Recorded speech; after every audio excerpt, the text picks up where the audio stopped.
నమస్తే, welcome to 99 TV. నేడు పర్వీనిక detail చూస్తే వివేక హత్య కేసులో ప్రధాన సాక్షి రంగన్న భార్య ఇచ్చిన ఫిర్యాదు మేరకు అనుమానాస్పద మృతిగా కేసు నమోదు చేసినట్లు కడప ఎస్పీ అశోక్ కుమార్ మీడియా సమావేశంలో చెప్పారు. వివేక హత్య కేసులో సాక్షులు ఒక్కొక్కరు మృత్యువాత పడుతున్నారు. వివేక హత్య కేసులో సాక్షులుగా ఉన్న నలుగురు వరుసగా చనిపోయారు. అందువల్ల రంగన్న మృతిని అనుమానాస్పద కేసుగా నమోదు చేశాం. రంగన్న మృతిపై పూర్తి దర్యాప్తు చేపడుతున్నాం.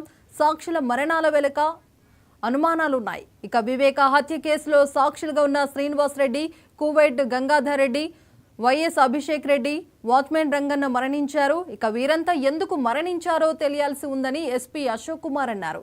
సాక్షుల మృతి వెనుక పోలీస్, సిఐబి ప్రమేయం ఉన్నట్లు అసత్య ప్రచారాలు ఉన్నాయని ఎస్పీ అన్నారు.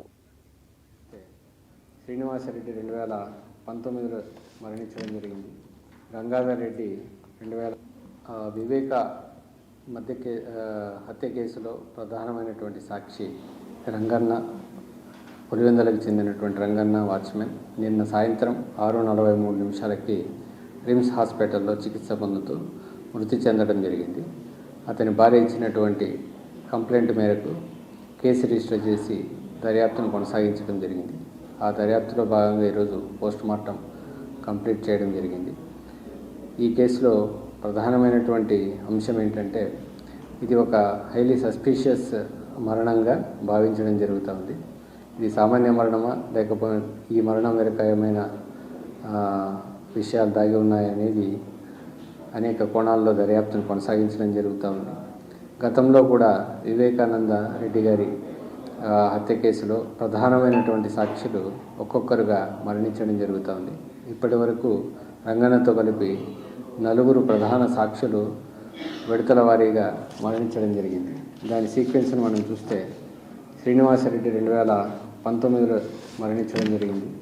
గంగాధర్ రెడ్డి 2022లో మరణించడం జరిగింది. అభిషేక్ రెడ్డి 2024 సెప్టెంబర్లో మరణించడం జరిగింది. ఇప్పుడు రంగన్న 2025 మార్చిలో మరణించడం జరిగింది. గతంలో కూడా ప్రధానమైనటువంటి సాక్షులు మరణాలు ఏ విధంగా జరిగాయి అనేటటువంటిది ఒక సీక్వెన్స్లో జరిగాయి అనే యాంగిల్లో దర్యాప్తు చేయడం జరుగుతుంది. దీని వెనుక, ఈ ప్రచారాల వెనుక ఎవరున్నారనేది కూడా అన్ని కోణాల్లో విచారించడం జరుగుతుంది. సైంటిఫిక్ యాంగిల్లోనూ, అదేవిధంగా ఎక్స్పర్ట్స్ టీంతోనూ ఈ కేసును అన్ని కోణాల్లో త్వరితగతిన దర్యాప్తు చేయడం జరుగుతుంది. వివేక హత్య కేసులో ప్రధానమైనటువంటి సాక్షి రంగన్న, పులివెందులకు చెందినటువంటి రంగన్న